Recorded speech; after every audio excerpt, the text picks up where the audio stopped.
Okay, so good afternoon again, class. We are here to discuss another topic from circuit theorem, which is maximum power transfer. I'm Engineer Jonas, your guest lecturer for this topic. So let's start. For introduction, in many practical situations, a circuit is designed to provide power to a load. While for electric utilities, minimizing power losses in the process of transmission and distribution is critical for efficiency and economic reasons. There are other applications in areas such as communication where it is desirable to maximize the power delivered to the load. We now address problem of delivering maximum power to a load. When given a system with known internal losses.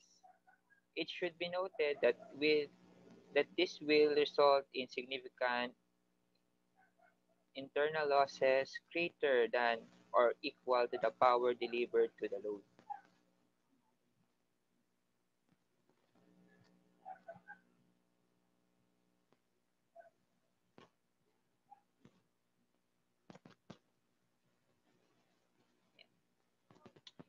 The Thevenin's equivalent is useful in finding the maximum power a linear circuit can deliver to a load. We assume that we can adjust the load resistance RL if the entire circuit is replaced by its Thevenin's equivalent except for the load as shown in the figure below.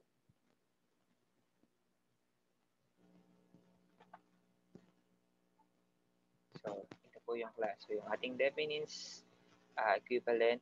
So, as yung ating na-tackle last time. So, yung ating VTH, yung ating RTH, and then yung ating terminal A and B, and then yung ating RL as the load.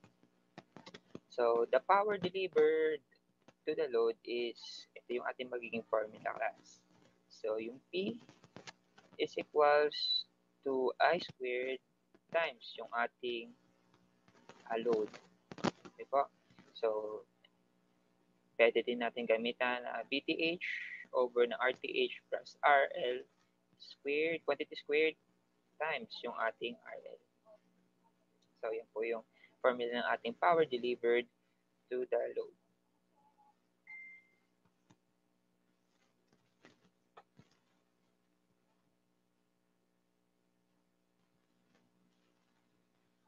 Ayan.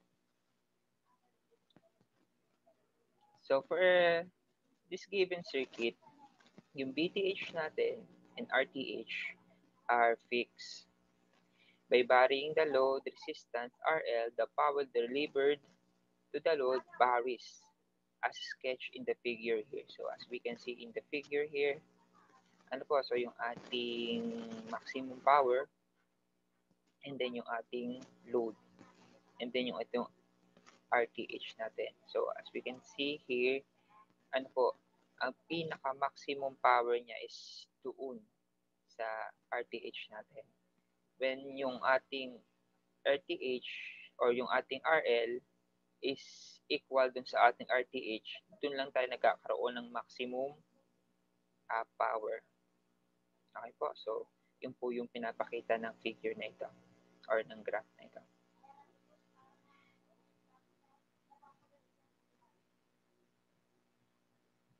Okay po. We notice from the figure below that the power is small for small. Ayan, so kita naman natin for small, and so small yung kanya nakukuha ang power.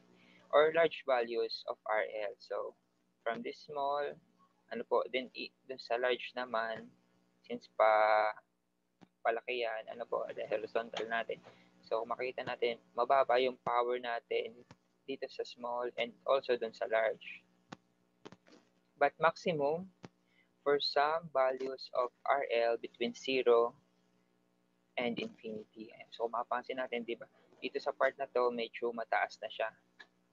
So dito sa part na to.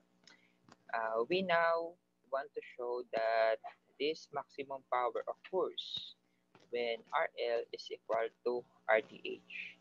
And this is known as the maximum power theorem. So yan. Yan na po yung maximum power theorem natin. When the value of RL is equal to the RTH, then we get the maximum power.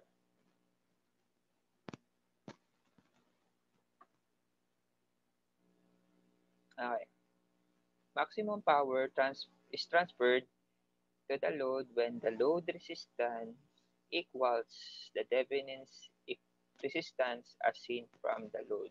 Ayan, so kaya sinasabi natin yung ating maximum power nag-o-occur lang or natatransfer lang once na yung ating RL is equal sa RTH or yung ating load resistance is equal to the Thevenin's resistance.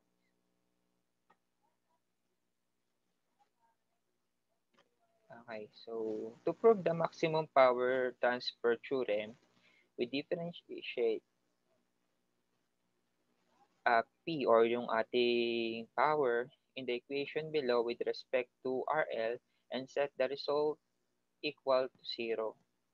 So we obtain, so yung ating equation kanina, so di ba ito yung equation natin kanina class?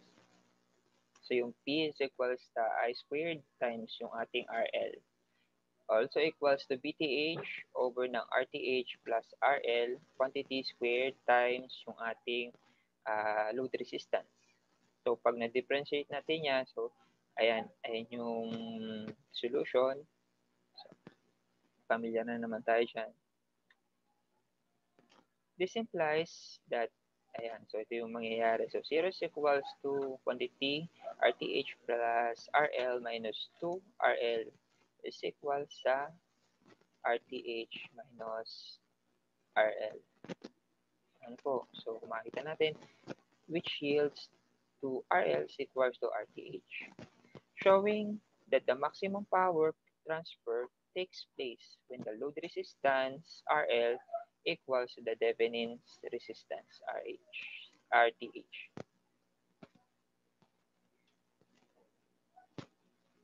The maximum power transfer obtained is, so ito yung magiging formula natin.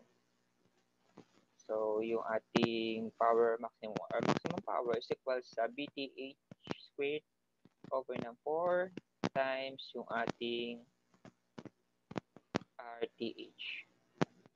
This equation applies only when RL is equal sa RTH natin. So, when RL is not equal to RTH, we compute the power delivered to the load using yung una nating equation. So, ito po. Okay. Yan, sample problem na tayo. So, na-discuss na natin yung theory. Okay po, so yung even yung introduction patungkol sa maximum power. Yan, ngayon po, magsosolve na tayo para makita natin yung application ni maximum power sa circuit theorem or sa circuit. Okay, so sample problem. Find the value of RL for maximum power transfer in the circuit of figure below. So find the maximum power. So ito yung ating equation or yung circuit. Ayan, so yung ating 12 volts and 2 amperes yung ating mga independent sources. Okay, so terminal A and B. Okay, so let's start for the solution. So kindly get your calculators and pens and notebook and try to solve this. Okay po, try to solve this with me. Okay po. So, solution. We need to find the Thevenin's resistance or yung RTH natin and the Thevenin's voltage or yung ating VTH across the terminal AB. So, una natin kukuhanin is yung ating RTH. So, katulad ng ginagawa natin sa Thevenin's natin na pag-aralan. So, ganun din naman po. Wala namang pinagkaiba. So, to get the RTH, we use the circuit in figure below and obtain. So, yan. So, from ang original natin, so ito yung original nating circuit. And then, yung rule natin muli sa Thevenin's theorem. So, ito turn off natin yung ating mga independent sources. And then we will simplify the circuit to get the RTH. So as we can see here, yung ating voltage source, independent voltage source, 12 volts, will be shorted. And then yung ating 2 ampere here is na-open. Ano po? Pagka voltage source, short or short-circuited, and pagka current source, siya ay magpa-open circuit or co-open pa. So, upon applying it, magka-come up na tayo sa gantong itsura ng ating circuit. And then, we can easily simplify this. Okay, from our circuit, we can see that 2 and 3 are in series, and also 12, and then the combination is parallel to 6, or another way, 6 is parallel to 12 and series to 3 and 2. Ano po? So, ganun gagawin natin.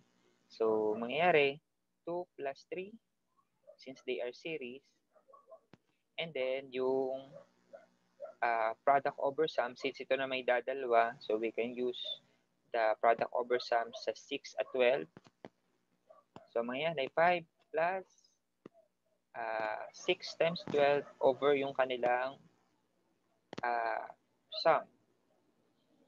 Ayan, so, and we will get 9 ohms.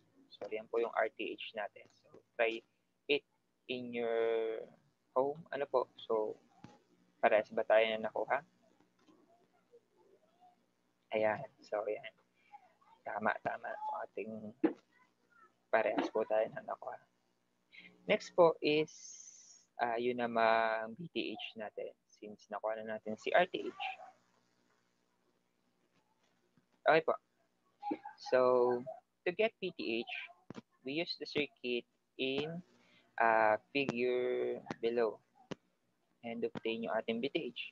So, from the original circuit, kita naman ulit natin dito. Unlike dun sa ating pagkuha ng RTH, dito, binabalik natin yung ating mga independent sources. Ayan, katulad na ginagawa lang natin. And then, yung terminal AB, we let it open. Ayan. So, dito sa ating circuit ngayon, makikita natin, meron na tayong dalawang loop. So, meron tayong loop 1 and loop 2. So, dyan tayo kuha ng equation para ma-solve natin ang value or makuha natin ang value ng ating BTH. Okay po, so ready na. So, we will have a look here and have a look in this loop 2. Okay po. So, let's start. Ayan. So, to get BTH, so KBL o loop 1. Mag-KBL tayo sa loop 1. So, doon sa ating circuit, makikita natin. So, 12 minus 6i minus 12i plus 12i2. Okay po. So, yan po yung ating equation 1. Again, 12 minus 6i1 minus 12i1 plus 12i2 is equals to 0. Ayan. Yan yung ating equation 1. And then, KVL at loop 2. So, kung mapapansin natin dun sa ating circuit, pag nag-KVL tayo sa loop 2, ano po, so ang makukuha nating value is yung ating, kasi mayroong current source doon, di ba? ang rule natin dyan. Pag may current source, wag daw maglo-loop.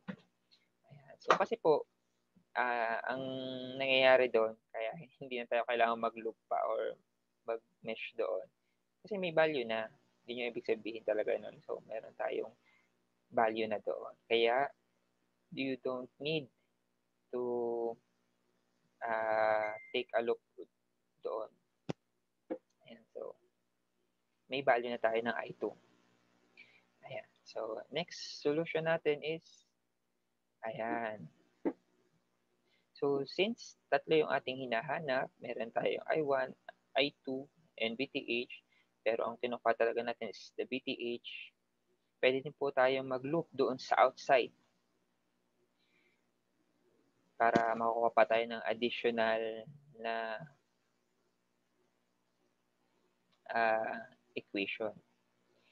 So, pwede tayo mag-KVL at this loop, KVL at the outer loop to get the BTH. Kasi ang nakuha lang natin dun sa una is I1 and I2. Dito sa equation, we will get the BTH.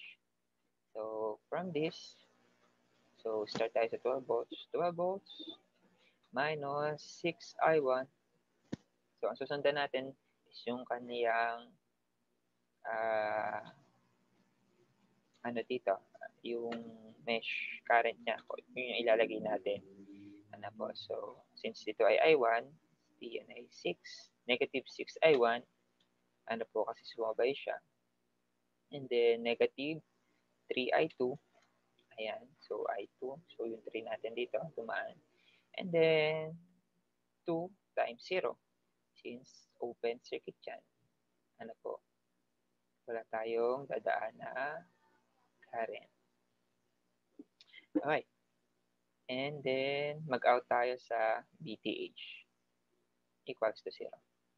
So, 12 minus 6I1 minus 3I2 minus BTH is equals to 0. And then, yan yung ating equation 3. Next po. Ayan. So, substitution na tayo. Substitute equation 2 to equation 1. So, from, ayan. So, 12 minus 6I1 minus 12I1 plus 12 na negative 2. Ayan. So, yun yung ating I2. Ayan. So, pag substitute na natin, makukuha ng value natin is, ayan. So, 12 minus 18 I1 minus 24. And then, pagsamahin yung constant, 18 I1 is equal to 12 minus 24. And then, getting I1, so i-divide lang natin, makuha natin ang value ng I1 natin, which is negative 2/3 ampere. Yan, so we have the I1. So, di pa tayo tapos. We'll get the BTH. Substitute the value of I1 and I2 since we have the value of I2 dun sa pinakauna and we get the I1, kani-kanina lang, and then i-substitute natin siya doon sa ating equation 3. Ano po? So, ayan.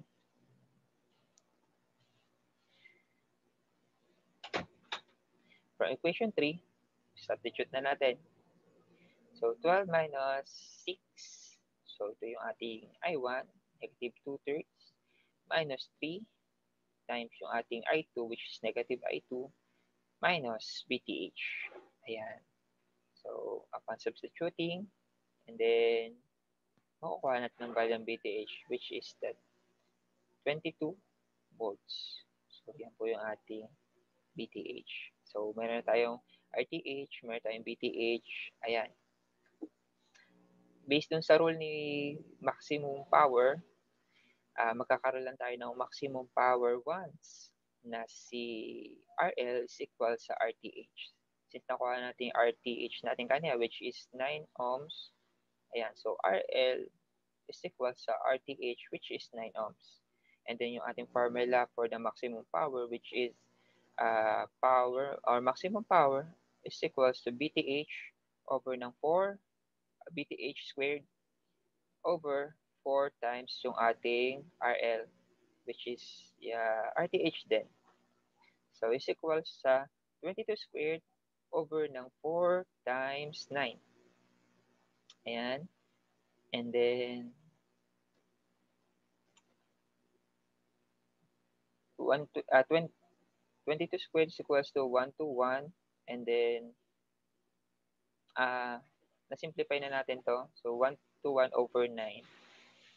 Okay po. So, and then, the decimal answer natin is 13.444 watts. Oh, yeah. Ano po? So, that is our final answer. Ano po yung ating maximum power ng circuit natin. So, yan po. Hopefully, malinaw po ang ating naging solution, ang ating naging discussion for the maximum power transfer. Ano po? So, first, we will get the RTH. Ano po? I-off natin ang ating mga independent sources. And pag naka-off na, we simplify the circuit. And then afterwards, we get naman the VTH. Ibalik lang natin yung ating mga independent sources inactive. So, then we will get the VTH.